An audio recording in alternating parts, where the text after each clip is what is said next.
الله الرحمن الرحيم حافظوا على الصلوات والصلاة الوسطى وقوموا لله قانتين فإن خفتم فرجالا أو ركبانا فإذا أمنتم فاذكروا الله كما علمكم ما لم تكونوا تعلمون. ربط د مخکې سردار چې مخکې آیاتونو کې د نکاح او د طلاق او د عدت مسائل بیان شو چې د هغې تعلق د حقوق العباد سره دی. نو اوس دې آیات کې د مانځه تذکره کوي چې د هغې تعلق د حق الله سره دی، دا د حقوق الله نه دی. مقصد دا دی چې نکاحونه هم کوئ او بیا به خلق مري د هغو د ښځو عدت به هم تېرېږي، طلاق به پکې هم واقع کېږي، مختلف قسم احوال به راځي، خو د الله د حکم نه او د الله د حق نه چېرته غافله نه شئ. د مانځه پکې خیال ساتئ، مونځ به کوئ. اکثر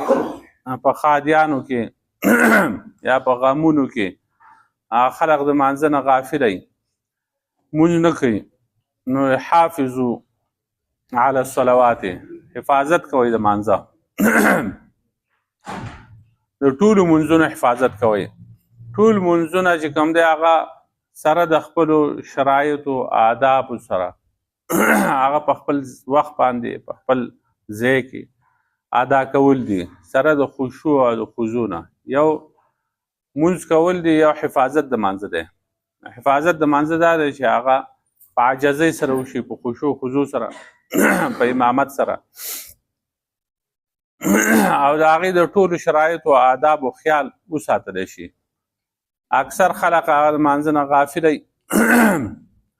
د مانځه نه غافله کېږئ، مونځ معاف نه دی. په هر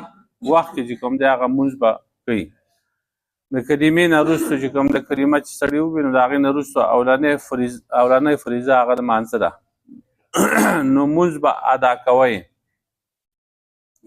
نو د دې لپاره بانې بیا نشته چې سړی بیمار دی یا اکثر چې کوم دی زنانه د دغه مانځه چې کوم مقدمات دي لکه اودس د هغې صحیح خیال نه ساتي، ویښته چېرته وچ پاتې شي یا غسل کوي په هغه کې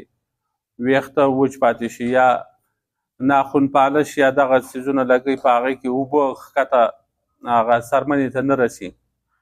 نو د هغې تاکیدات دي چې دغه حافظو علی الصلوات، حفاظت د مانځه کوئ، په پوره شرایطو او آدابو سره کوئ، پرېږدئ مه. نو که په حالت د امن کې او که په حالت د خوف کې، که په حالت د جنگ کې د دشمن سره جنګېږئ، نو په دې بل آیات کې راځي چې بیا به هم مونځ نه پرېږدئ، مونځ به کوئ. حتی کې چې فقهاو لیکل دي چې ماشوم د زنانه پیدا کېږي، ماشومه او د هغه سر بهر شوی نور چې کوم دی هغه دند دی، په دغه وخت کې به هم هغه زنانه مونځ نه پرېږدي وایي، په دغه ټایم کې به مونځ کوي. نو دومره تاکید دی د مانځه. والصلاة الوسطی، او د هغه مانځه چې هغه منځنی مونځ دی، درمیانه مونځه،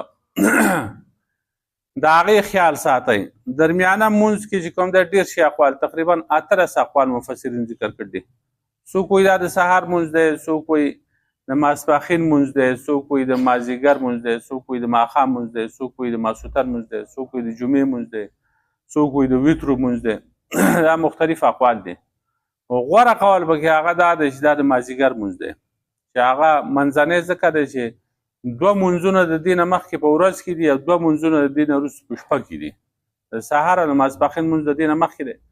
د ماښام او د ماسخوتن چې کوم دی هغه د دې نه وروسته راځي، دا په منځ کې واقع دی. اکثر خلق په دغه ټایم کې غافله وي.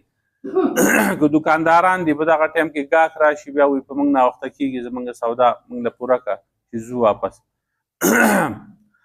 او که زمینداران دي هغه وایي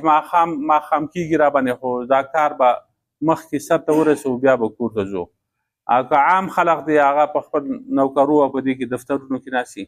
نو هم وایي چې یاره دا لږ غوندې کار راته پاتې دی چې دا ختم شي، سبا له بیا پاتې کېږي، نو خیر دی دا مونځ به لیټ کړم، خو چې دا کار مخکې شي. نو د دې مازدیګر د مانځه خصوصي خیال ساتئ او په دې باندې ډېر شی احادیث دي چې هغه د رسول الله صلی الله علیه وسلم نه ثابت دي. نبی علیه السلام د خندق په غزا کې د هغه نه مونځونه پاتې شو، د ماسپښین مونځ، د مازدیګر، د ماښام مونځونه ترې پاتې شو ځکه جنګ ډېر سخت خو د هر طرف نه غشي هغه ورېدل. نبی علیه السلام بیا الله پاک د دې کافرو زړونه او کورونه د اور نه ډک کړي. دوی زموږ نه هغه مونځ صلات وسطا درمیانه مونځ چې کوم دی هغه زموږ نه قضا کړو. بیا وی صلات العصر چې هغه مونځ د مازدیګر دی، د مازدیګر مونځ زموږ نه قضا کړو. هلته تصریح ده په دې خبره باندې چې نبي علیه السلام دا صلات وسطا ته صلات العصر ویل د مازدیګر مونځ دا پکې غوره قول. د دې خصوصي خیال ساتئ. وقوموا لله قانتین، او ودرېږئ د الله دپاره په عاجزۍ سره. عاجزي دا ده چې خشوع خضوع کوي په مانځه کې، او بل دا ده سکوت، په سکوت سره. قوموا لله ساکتینا، چپ اوسېږئ، په دې کې خبرې مه کوئ. په اول دور د اسلام کې په مانځه کې خبرې اترې دا جایز وي، تلل پکې هم جایز وي، سلام به چې چا وي د هغې جواب به هم ورکوو صحابه کرامو په مانځه کې. وروستو بیا دا آیت نازل شو وقوموا لله قانتین، ودرېږئ د الله دپاره په عاجزۍ سره او چپ او خاموشه. نو عبدالله ابن مسعود رضی الله عنه چې تللی بهر نه راغی سفر نه، نبی علیه السلام په مانځه باندې ولاړ و، هغه سلام وایي، نبي علیه السلام سلام ونه غوښتل، هغه ویلی چې زما نه خفه دی. چې مونځ وشو، نبي علیه السلام وایي چې دا مونځ چې کوم دی هغه د الله سره مناجات دی، دا د خبرو او د دې دپاره نه دی. نو بس دا سلامونه خبرې اترې دا پکې منع شوې. نو فإن خفتم فرجالا او رکبانا، فإن خفتم فصلوا رجالا او رکبانا، که تاسو یریږئ نو بیا مونځ کوئ په ولاړه او رکبانا یا په سورلۍ باندې سواره. فإذا امنتم فاذكروا الله كما علمكم ما لم تكونوا تعلمون، پس هر کله چې په امن شوئ تاسو یادوئ الله پاک لکه څنګه چې تاسو ته تعلیم درکړی دی، د هغه خبرو چې تاسو ته هغې معلومات نه وو. نو دا خاص کر د جنگ په وخت کې چې کله جنگ وي د دشمن سره، نو بیا د مانځه طریقه دغه ده چې فرجالا او رکبانا، پیاده دي کوي یعنې په ولاړه او یا په سورلۍ باندې. خیر دی که بیا قبلې ته مخ نه وي، د سجده او رکوع به په اشاره سره کوي، سجده به د رکوع نه زیاته ښکته سر به ښکته وړي په دغه طریقه باندې به کوي. او بیا وروسته صورت نساء کې راځي، هلته بیا هغه صلات الخوف دی، د یرې مونځ، او هغې د دغه صلات الخوف تقریبا 33 طریقې په احادیثو کې بیان شوي دي، 24 طریقو سره دا نقل دی. خو دلته چې جنګ وي د دشمن سره د هغې تذکره کوي چې کله تاسو یریږئ نو بیا مونځ کوئ فرجالا. د رجالا امام بخاري رحمت الله علیه او امام ابو حنیفه رحمت الله علیه دا معنا کوي چې په ولاړه فرجالا فصلوا قائمین، رجال باندې قائمین، ورکبانا او په سورلۍ باندې. نو چې تاسو ولاړې او دشمن ته مو فکر دی هغه ته پام کوئ، ځان د خپل ځان حفاظت هم کوئ نو په دغه وخت کې مونځ کوئ، پرېږدئ ما، ځکه چې تاسو مونځ پرېږدئ د مانځه ټیم هغه درنه ځي، او که په هغه طریقه باندې کوئ کوم چې عادي طریقه ده د مانځه، نو بیا د دشمن نه خطر د هغه تاسو ودي چې سړی کته پورته کېږي په مانځه کې، او رکوع او سجده او قاعده دا په لکه په کومه طریقه چې عام حالاتو کې کېږي دغه شان دی، نو بیا خو دشمني نه پرېږدي. نو په دغسې حالاتو کې بیا د جماعت هم ساقط دی چې په امامتۍ سره ونه کړي نو ودې نه کړي، ځان له دې کوي، نو په ولاړې دې کوي. او امام شافعي صاحب د دې معنا کوي په رواني، په رجالن باندې، رجال چې کوم دی هغه چې په خپو سړی رواني، په رجل باندې په خپو رواني پیاده. نو که د شا طرف نه چې کوم دی هغه دشمن دی، امام شافعي صاحب وایي په تا پسې دشمن دا روان دی، یا منظری دی یا یره ده، او ته رواني، نو په رواني هم کېږي، دقسې په رواني کوه چې ټیم درنه لاړ نه شي. او رکبان یا په سورلۍ باندې، هره سورلۍ شي، هغه که آسی خر او قچر او که هغه موټر دی او لارۍ ده او که ټرین دی او که هر شی چې دی په هغې کې به کوي، په سورلۍ باندې سور دی. او بیا اول کې د کوشش کوي چې قبلې ته مخ یې، او که بیا قبلې ته مخ نه و ځان د مونځ کو پوره کوي به، کله چې په امن شوی نو بیا په هغه طریقه باندې کوئ په کومه طریقه چې تاسو ښودلی شوی دی تاسو الله پاک ښودل دی نو د مانځه طریقه الله پاک په قرآن کې نه ده ښودلې دا خبره یاده ساتئ د مانځه تذکیره شته خو د مانځه طریقې نشته نو دا چا دا طریقه ښودل ده دا پیغمبر پاک صلی الله علیه وسلم نو پیغمبر پاک صلی الله علیه وسلم چې کوم طریقه باندې مونځ ښودل دی دا داسې دی لکه چې الله پاک تاسو ښودل ما علمکم لکه څنګه چې الله پاک تاسو ښودل دی نو بعضې خلک چې کوم دی هغه حدیث نه مني وایي حدیث ته ضرورت دی قرآن زموږ لپاره کافي دی په قرآن کې دا ټول تفصیلات نشته دا خو رو د دې احادیثو نه انکار کوي بیا د قرآن نه انکار کوي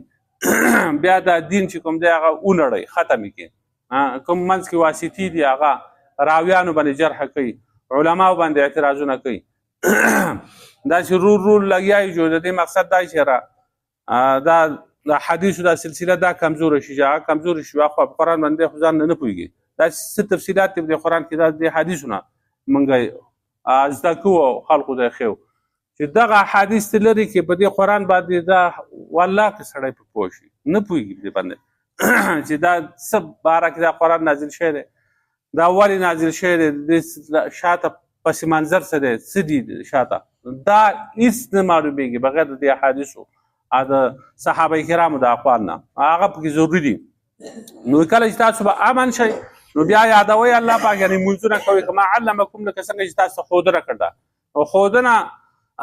تعلیم چې ورکړل ده نو هغه الله پاک طریقې د مانځه نه دي ښودلي بلکې پیغمبر پاک صلی الله علیه وسلم په حدیث کې ښودل دي نو دا هم داسې ده لکه چې پیغمبر چې وښودل لکه خدای چې وښودلي تاسو ته ما لم تکونوا تعلمون هغه چې تاسو د هغې نه خبردار نه وئ والذین یتوفون منکم بیا د حقوق العباد لراغی قرآن بیا تذکره شروع کړه د حقوق العباد منځ کې پکې حق الله ذکر کړه اوس بیا د بندګانو حق ذکر کوي والذین یتوفون منکم هغه کسان چې وفات شي ستاسو نه ویذرون ازواج او پرېږدي هغه بیبیانې وصیة لازواجهما نو دا وصیت دی په دې سړي باندې مطلب دا دی چې فلیوسی یا فلیوسو وصیة لازواجهما دوی وصیت وکړي یو وصیت لازواجهم د خپلو بیبیانو دپاره متاعا الی الحول چې فایده به اخلي هغه تر کاله پورې غیر اخراج او نه به ویستلی شوي وباسي به یې نه د دغه کور نه فإن خرجنا فلا جناح علیکم فیما فعلنا فی انفسهن من معروف که چېرته دغه زنانه ووتې نو نشته دی ګناه په تاسو باندې په هغه کارونو کې چې هغه کوي په خپل نفسونو باندې په ښه طریقه باندې که په خپله ووتې او ځان له نکاح کوي او میړه کوي نو کوي دی هغه کې دا خود مختاره ده خو تاسو به یې وباسئ نه والله عزیز حکیم الله پاک زورور دی حکمت والا دی نو بعضې علماو په نسبت باندې دا آیت چې دی دا منسوخ دی په هغه مخکني آیت باندې چې پرون کابل اوس تېر شوی چې هغه دا و چې کوم زنانه چې کوم دی د هغو خاوندان مړه شي نو هغو به 4 میاشتې 10 ورځې عدت تېروي په هغه آیت باندې نو اول کې حکم دا د عربو هم دغه قانونو د جاهلیت په دور کې چې کله به یو سړی مړ شو د هغه نه به ښځه پاتې شوه نو هغه ښځه بیا د هغې عدت به تر 1 کاله پورې و نو اسلام چې راغی نو هغې ته یې څه ونه وي دا عدت چې کوم دی په خپل ځای عدت چې دی هغه تر 1 کاله پورې په خپل ځای باندې و او په هغه وخت کې میراث چې کوم دی د میراث احکامات دا هم نو نازل شوي نو د دې ښځې د میراث او د دې څه پته نه لري چې د دې میراث به وي او که نه به وي او څو به وي وروستو بیا دغه آیت نازل شو اول کې دغه حکم چې کوم کسان مړه شي د هغو نه ښځې پاتې شي نو وصیت دې وکړي د دغه ښځو دپاره هغه به تر 1 کاله پورې په دې کور کې وي او وباسي به یې نه دغه حکم نو د دوی دپاره خو څه حصه نه وه خو دا د دوی دا خرچه مرچه چې وه دا موقوف وه په وصیت باندې چې خاوند وصیت وکړو چې زما د مال نه به دوله خرچه ورکوئ د کاله پورې به دا ناستی چې دا ښه سوچ فکر وکړي او ځان له په خپلې مرضۍ باندې ځای وګوري او واده وکړي نو 1 کاله پورې به یې نه وباسئ دغه حکم وروستو چې بیا د میراث آیاتونه نازل شو او دغه آیت نازل شو چې 4 میاشتې 10 ورځې به د دې عدت نو دا منسوخ شو او د میراث چې کوم دی د هغې لپاره یا 4 ایسره یا 8 ایسره که د هغې اولادو ماشومانو د دغه خاوند څه بچي وو نو بیا 8 ایسره د هغې او که نه نو بیا د هغې چې کوم دی د دغه ښځې 4 ایسره شي دغه میراث دی نو دا حکم منسوخ شو او بعضې وایي چې دا منسوخ نه دی بلکې دا محکم دی دا استحبابي حکم دی لازمي په دغه ښځه باندې عدت 4 میاشتې یا 10 ورځې دی. خو که دا خاوند داسې وصیت وکړي چې زما دا ښځه چې کوم ده دا د دې کور نه مه وباسئ، که د دې عدت تېر شو دا په خپلې مرضۍ باندې دې کور کې پاتې کېږي نو پاتې دې شي، دا دې پاتې شي او بیا دې په خپلې مرضۍ باندې بیا واده وکړي تر کاله پورې به دا وي، نو دا مستحب دي. که دغسې شانتې وشي نو ښه ده. نو د اسلام حکم خو دغه دی چې کله د ښځې خاوند مړ شو نو د دې نه وروسته دا نه کښېني، بیا د عدت چې پوره شو نو دا دې بیا ځان له غم وکړي، میړه دې وکړي، خاوند دې وکړي چې دا پاک دامنه پاتې شي، د دې نه څه نقصان ونه شي. او زمونږ رواجونه چې دي هغه د دې بالکل برخلاف دي. دغسې دي چې کله یو خاوند مړ شي هغه ښځه بیا په کور کې ناستی، بیا ناستی نو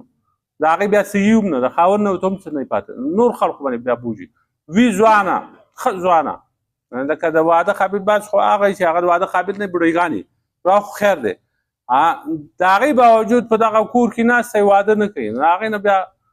که چېرته څه د ګناه کار وشي نو بیا دا ټول په هغې باندې ذمهواري. نو فإن خرجنا فلا جناح علیکم، که دا په خپله ووتې نو بیا په تاسو باندې ګناه نشته فیما فعلنا فی انفسهن، په هغه څه کې چې دوی کوي په خپل نفسونو باندې من معروفه، په ښه طریقه باندې د شرع موافقه چې بیا د چا سره تعلق ساتي او واده ورسره کوي، ټیک ده معروف طریقه دا ده چې نکاح ورسره وکړي، او غیر معروف به نه وي، غیر شرعي طریقې سره کوي، چا سره تعلق ساتي خو په غیر شرعي طریقې سره هسې تعلق کوي نو دا غیر معروف دی، دغه نه. والله عزیز حکیم، الله پاک زورور دی، حکمت والا دی.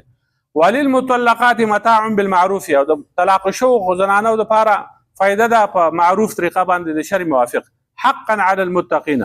دا حق دی په متقیانو باندې. نو مطلقات هغه زنانه چې هغو له طلاق ورکړی شي نو هغو دپاره جوړه جامه ده او څه فایده ورکول دي، هغو جامه پیزار او دغه شانتې څه نغدې پیسې دا دي، دا په یو وخت کې واجب دي په هغه ټایم کې چې دغه ښځه طلاقه کړی شي او د دې دپاره مهر نه مقرر شوی، نو په هغه وخت کې بیا د دې دپاره دا جوړه جامه واجب دي. او که د دې دپاره مهر نو هغه مهر به بیا ورکوي، که د هغه خاوند سره میلاو شوی بیا پوره مهر دی، او که خاوند نه میلاو شوی نو بیا چې کوم دی هغه نیم مهر دی. هغه مخکې دغه مسایل تیر شوي دي. کذلک یبین الله لکم آیاته لعلکم تعقلون، دغه رنګې بیانوي الله پاک تاسو خپل آیاتونه د دې لپاره چې تاسو عقل زده کوئ، تاسو پوهه شئ. حافظو علی الصلوات، حفاظت کوئ د مانځه، حفاظت کوئ په منځونو باندې، والصلاة الوسطی، او په هغه مانځه منځني باندې درمیانه باندې، وقوموا لله قانتین، او ودرېږئ د الله دپاره په عاجزۍ سره خاموشه چپ. فإن خفتم فرجالا او رکبانا، که چېرته یریږئ تاسو نو بیا مونځ کوئ په ولاړه او رکبانا یا په سورلۍ باندې. فإذا امنتم، پس هر کله چې تاسو په امن شئ فاذکروا الله، یادوئ الله پاک منځونه کوئ، کما علمکم ما لم تکونوا تعلمون، لکه څنګه چې تاسو ته تعلیم درکړی دی د هغه خبرو چې تاسو په هغې باندې خبردار نه وئ. والذین یتوفون منکم، هغه کسان چې وفات شي ستاسو نه، ویذرون ازواجا، او پرېږدي هغه بیبیانې، وصیة لازواجهما، نو دوی وصیت وکړي، وصیت د خپلو بیبیانو دپاره، متاعا الی الحول غیر اخراجا، چې هغه به فایده وي تر یو کاله پورې او نه به یې وباسي د دغه کور د خاوند نه. فإن خرجنا، که هغه په خپله ووتې فلا جناح علیکم، نو په تاسو باندې ګناه نشته فیما فعلنا فی انفسهن، په هغه کارونو کې چې دوی کوي په خپل نفسونو باندې د نکاح واده وغیره نه، من معروف په شرعي طریقه باندې. والله عزیز حکیم، الله پاک زورور دی، حکمت والا دی. وللمطلقات متاع بالمعروف، او دپاره د طلاق شوو زنانو فایده ده په معروفه طریقه باندې. حقا علی المتقین، دا حق دی په متقیانو. کذلک یبین الله لکم آیاته لعلکم تعقلون، دغه رنګې بیانوي الله پاک تاسو آیاتونه خپل د دې لپاره چې تاسو زده کوئ، تاسو پوهه شئ.